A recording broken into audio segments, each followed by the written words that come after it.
भक्तों, ओम नमः शिवाय। श्री शिवाय नमस्तुभ्यम। जय श्री महाकाल। जी हाँ भक्तों, आप सबको भी पता है कि कल 23 जनवरी को मासिक प्रदोष का महापर्व आ गया है। जी हाँ भक्तों, मासिक प्रदोष मतलब भगवान शंकर का सबसे बड़ा दिन में से एक माना जाता है। पूज्य गुरुदेव कहते हैं कि भगवान भोलेनाथ को जितना ज़्यादा पसंद महाशिवरात्रि है, जितना ज़्यादा पसंद सोमवार की अष्टमी है, और उतना ही ज़्यादा ये पसंद प्रदोष का दिन भी आता है। तो अगर आपके जीवन में कोई ऐसी मनोकामना है जो कि वर्षों पुरानी पूरी नहीं हो रही है, तो आज का ये वीडियो मात्र आपके लिए है। आज आप ध्यान से समझिएगा उपाय, जो मैं आपको 5 से 6 उपाय बताने वाला हूँ, जो कि आपको प्रदोष के दिन ही करना है। अगर आपने प्रदोष के दिन अच्छे से उपाय कर लिया तो आपकी जो कोई भी मनोकामना है, वर्षों पुरानी मनोकामना, वो सारी की सारी पूरी होंगी। और उसके अलावा आपको भी पता है कि आज 22 जनवरी को श्री राम जन्मभूमि का उद्घाटन है। हमारे श्री राम लल्ला का प्राण प्रतिष्ठा भी है, उसका भी वीडियो हमारे चैनल पे आ गया है। तो 22 जनवरी के अगर आप हमारी वीडियो ये देख रहे हैं तो वो वाला भी उपाय ध्यान से समझ लीजिएगा, अच्छे से कर लीजिएगा, ताकि आपकी सारी की सारी मनोकामना पूरी हो। बहरहाल आज की इस वीडियो में हम आपको प्रदोष के उपाय बताने वाले हैं, जो कि आपको प्रदोष के दिन करना है, भगवान शंकर को प्रसन्न करना है। चलिए चलते हैं। उपाय बहुत अच्छे उपाय हैं। धन प्राप्ति का उपाय बताऊंगा, मनोकामना पूर्ति का उपाय बताऊंगा, कोई व्यक्ति बीमार है उसका उपाय बताऊंगा, कोई व्यक्ति नशा नहीं छोड़ पा रहा उसका उपाय बताऊंगा, आपकी नौकरी नहीं लग रही उसका उपाय बताऊंगा, विवाह नहीं हो रहा उसका भी उपाय बताऊंगा, जो कि मैंने पूज्य गुरुदेव की ही कथा सुन के और बहुत अच्छी समझ के आपको बताने का प्रयास करूंगा। तो चलिए चलते हैं उपाय की ओर। लेकिन उससे पहले चैनल पर पहली बार आए हैं तो वीडियो को कर दें लाइक और चैनल को कर लें सब्सक्राइब, ताकि पूजनीय पंडित प्रदीप जी मिश्रा के रोज नए नए उपाय, जो कि मैं उनकी कथा से सुनता हूँ, श्रवण करता हूँ, सबसे पहले आपको प्राप्त करा सकूँ। तो देखिए, जो हमारा पहला उपाय है वो बेलपत्र के 5 कांटे का है। लेकिन इसको आपको करना कैसे है, ध्यान से समझिएगा। बहुत ही बड़ा उपाय मैं आपको बताने वाला हूँ।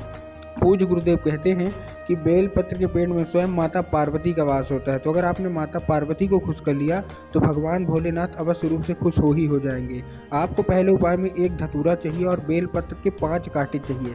अब ध्यान से इस उपाय को करिएगा। इसमें आपको करना क्या है, जो धतूरा आप लेंगे, धतूरा होना चाहिए अच्छा हरा, कहीं से भी मुरझाया हुआ नहीं होना चाहिए, कहीं से भी खंडित नहीं होना चाहिए। बहुत सारे लोग यही गलती करते हैं कि जब वो धतूरा लेते हैं तो धतूरा वो देखते भी नहीं, बस ऐसे ले लेते हैं, मुरझाया हुआ भी और किसी तरह का। तो आपको क्या करना है, 1 धतूरा लेना है और बेलपत्र के 5 कांटे लेने हैं। देखिए, आपको बेलपत्र नहीं लेना, बेलपत्र के 5 कांटे लेने हैं। इस चीज़ का आपको ध्यान रखना है। और दोनों चीज़ को लेके आपको कहाँ पहुँच जाना है, शिव मंदिर। अब देखिए, एक चीज़ का ध्यान रखिएगा, जितने भी उपाय प्रदोष के दिन आप करेंगे, आपको एक चीज़ का ध्यान रखना है कि आपको ये प्रदोष काल में ही करना है। अब जिन लोगों को पता है कि प्रदोष काल कब होता है, उन लोगों का तो ठीक, लेकिन जिन लोगों को यही नहीं पता कि प्रदोष काल कब होता है, कब माना जाता है, तो मैं आपको बता दूं, जब शाम का समय बीत रहा हो, रात आने वाली हो, उसी को बोलते हैं प्रदोष काल। मतलब लगभग 6 से 7 के बीच में। ठीक, अब आपको करना क्या है, आपने धतूरा लिया, बेलपत्र के कांटे ले लिए और पहुंच गए शिव मंदिर। शिव मंदिर पहुंचने के बाद आपको क्या करना है, सबसे पहले दक्षिण दिशा में खड़े होना है और आपका जो चेहरा होगा, जो मुख होगा, वो उत्तर की ओर होगा। उत्तर की ओर में बहुत सारे लोग कंफ्यूज हो जाते हैं कि हर मंदिर में तो उत्तर अलग अलग होता है, क्योंकि हर मंदिर में शिवलिंग जो है वो अलग अलग प्रकार से रखी हुई होती है। तो पूज्य गुरुदेव ने इसका उत्तर देते हुए कहा है कि आप मंदिर में जैसे ही जाएँ, किसी भी मंदिर में कोई भी जाए, तो जिधर से जलाधारी हो, जिधर से जलाधारी का जल नीचे गिर रहा हो, उधर ही आपको अपना चेहरा करके खड़े हो जाना है। तो आप गए और खड़े हो गए। अब आपको क्या करना है, जो आपने धतूरा लिया है और बेलपत्र के कांटे लिए हैं, वो आपको भगवान भोलेनाथ का मूल मंत्र, भगवान भोलेनाथ का मूल मंत्र कौन सा है आपको पता होगा, वो है श्री शिवाय नमस्तुभ्यम। ठीक है, ये आपको पता है, श्री शिवाय नमस्तुभ्यम। तो आपको श्री शिवाय नमस्तुभ्यम का जाप करके आपको क्या कर देना है, अर्पित कर देना है। कहाँ, शिव जी पे, और अपनी मनोकामना मांगनी है। पूज्य गुरुदेव कहते हैं कि जो कोई भी व्यक्ति प्रदोष के दिन ये उपाय करता है और अपनी मनोकामना मांगता है, सारी की सारी मनोकामना पूर्ति उनकी हो जाती है। ठीक, ये था हमारा पहला उपाय। जो हमारा दूसरा उपाय है वो धन प्राप्ति का उपाय है। बहुत सारे लोग के मन में ये भी प्रश्न रहता है कि हमको धन की प्राप्ति नहीं हो रही है, माता लक्ष्मी का आगमन हमारे घर में हो नहीं रहा, हम बहुत ज़्यादा प्रयास कर लिए माता लक्ष्मी को बुलाने का, लेकिन माता लक्ष्मी हमारे घर में प्रवेश कर ही नहीं रही है। पैसा आता तो है लेकिन टिकता नहीं है, कर्जा बहुत बढ़ रहा है। तो उसके लिए कौन सा उपाय करें? तो देखिए, आपको करना क्या है, इस उपाय में बहुत ही अच्छा उपाय है, बहुत ही बड़ा उपाय है। आपको करना क्या है, आपको लेना है 1 लोटा जल। क्या लेना है, आपको लेना है 1 लोटा जल, जो कि तांबे के लोटे में होना चाहिए। इस चीज़ का आपको ध्यान रखना है, और आपके घर का होना चाहिए। बहुत सारे लोग जो गलती क्या करते हैं, जो आधा अधूरा उपाय सुनते हैं, गलती हमेशा करते हैं कि वो अपने घर से नहीं लेके जाते जल, वो जाके मंदिर परिसर से जल लेते हैं। तो आपको मंदिर से जल नहीं लेना, आपको अपने घर से जल लेना है। ठीक, अब आपने अपने घर से जल ले लिया। घर से जल लेने के बाद आपको क्या करना है, आपको पहुंच जाना है कहाँ, शिव मंदिर। लेकिन उससे पहले कुछ आपको सामग्री डालना है उस लोटे में। क्या क्या डालना है, एक बेलपत्र डालना है, एक धतूरा डालना है, 11 मूंग के दाने डालने हैं और एक गुड़ डालना है। फिर से मैं बता रहा हूँ, ध्यान से सुनिएगा। आपको एक बेलपत्र चाहिए, एक धतूरा चाहिए, 11 मूंग के दाने चाहिए और गुड़ चाहिए। अब देखिए, जो बेलपत्र है वो कहीं से भी कटा फटा नहीं होना चाहिए, इस चीज़ का ध्यान रखना है। कहीं से भी खंडित नहीं होना चाहिए, इस चीज़ का भी ध्यान रखना है। और मुरझाया हुआ तो बिल्कुल भी नहीं होना चाहिए, इस चीज़ का भी आपको ध्यान रखना है। ठीक, और बहुत सारे लोग गलती क्या करते हैं, पूज्य गुरुदेव बताते हैं कि वो एक पत्ती को ही बेलपत्र मान लेते हैं कि ठीक है, एक पत्ती ले लिया, ये बेलपत्र होगी। नहीं, आपको भी पता है कि जब 3 पत्ती मिलती है तब वो बनता है बेलपत्र। आपको ऐसे ध्यान रखना है और हरा होना चाहिए। फिर आपको एक धतूरा लेना है, 11 मूंग के जो दाने लेंगे उसमें आपको ध्यान रखना है कि मूंग के दाने हरे होने चाहिए, कहीं से भी बेकार नहीं होने चाहिए। उसके साथ आपको एक गुड़ चाहिए। ठीक, अब ये सारी की सारी चीज़ आपको कहाँ डाल लेना है, उसी लोटे में डाल लेना है और पहुँच जाना है कहाँ, मंदिर। मंदिर में फिर से आपको वही दक्षिण दिशा में ही खड़े होना है।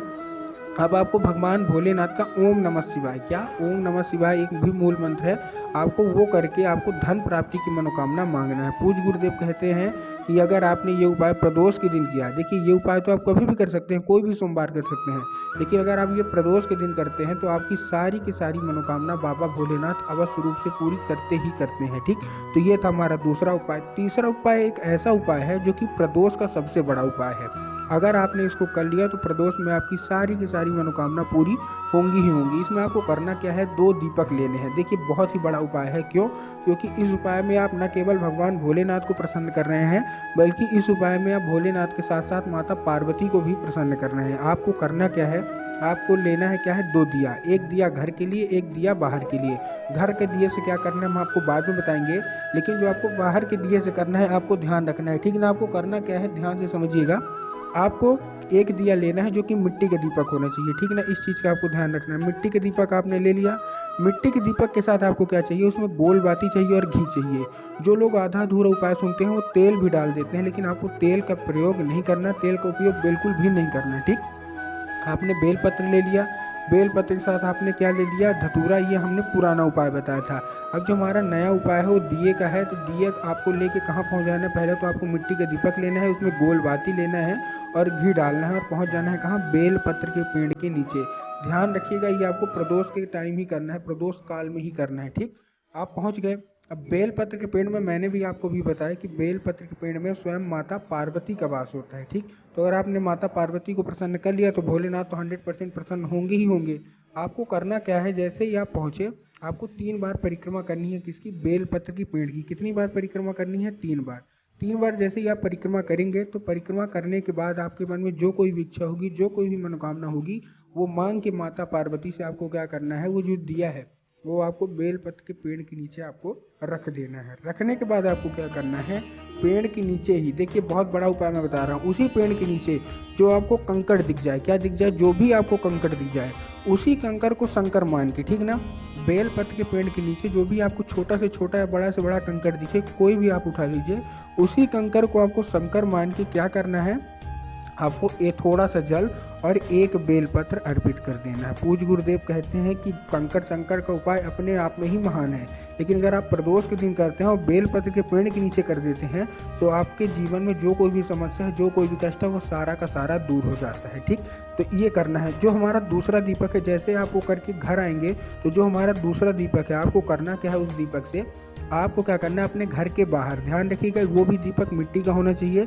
मिट्टी के साथ उसमें घी होना चाहिए, गोलबाती होना चाहिए। आपके घर के बाहर क्या करना है, आपको चौखट के बाहर आपको रख देना है। पूज्य गुरुदेव कहते हैं कि ऐसा करने से बाहर की जो नकारात्मक ऊर्जा है, नकारात्मक शक्ति है, वो आपके घर में प्रवेश नहीं कर पाती है और आपका जो जीवन है वो सुखमय गुजरता है। कोई भी चीज़ दरिद्रता नहीं आती है और माता लक्ष्मी का आगमन आपके घर में हो जाता है। ठीक, ये था हमारा तीसरा उपाय।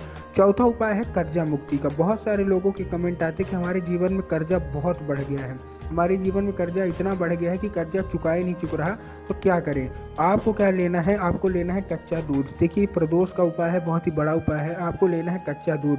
अब कच्चा दूध में जो लोग आधा अधूरा उपाय सुनते हैं वो करेंगे क्या कि ठीक है कच्चा दूध हमने ले लिया, कच्चा दूध लेके हमको जाना है शिव जी पे अर्पित कर देना है। नहीं, आपको शिव जी पे अर्पित नहीं करना। कच्चा दूध लेके आपको जाना है बरगद के पेड़ के नीचे। कहाँ जाना है? बरगद के पेड़ के नीचे। ठीक, जैसे ही आप बरगद के पेड़ के नीचे पहुंच गए, बरगद के पेड़ की आपको करनी है 2 बार या 3 बार परिक्रमा, मतलब आपको घूमना है। घूमते घूमते आपकी जितने भी आपके जीवन में कर्जा होगा वो महादेव से बोल देना है। ठीक, अब आपको क्या करना है, वो कच्चा दूध आपको बरगद की पेड़ की जड़ में अर्पित करना है एक नाम लेके। ठीक है, कौन सा नाम?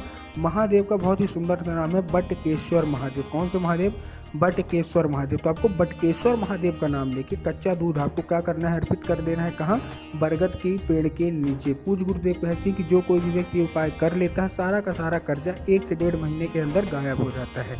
ये था हमारा चौथा उपाय। अब जो हमारा आखिरी उपाय है वो सारी की सारी मनोकामना पूर्ति के लिए है। बहुत बड़ा उपाय है। इसमें आपको क्या करना है, सबसे अच्छी बात क्या है इस उपाय की, इसको कोई भी कर सकता है। छोटा से छोटा बच्चा कर सकता है, बड़ा से बड़ा बुजुर्ग, कोई महिला कोई पुरुष, सब कर सकते हैं। आपको 1 लोटा जल लेके पहुंच जाना है शिव मंदिर, और शिव मंदिर में आपको क्या करना है, जल अर्पित करना है नाम लेके। 3 बार नाम लेना है। कौन सा? स्वधा। तो जैसे ही आप अर्पित करेंगे जल, तो आपको स्वधा स्वधा स्वधा ऐसा 3 बार नाम लेके जल अर्पित करना है। पूज्य गुरुदेव कहते हैं स्वधा नाम का उपाय आपके लिए लाभकारी हो सकता है और 100% आपकी मनोकामना पूरी होगी ही होगी। तो उम्मीद करता हूँ आज का उपाय आपको समझ में आ गया होगा। उपाय अच्छा लगा हो तो कमेंट बॉक्स में हर हर महादेव अवश्य रूप से लिख दें।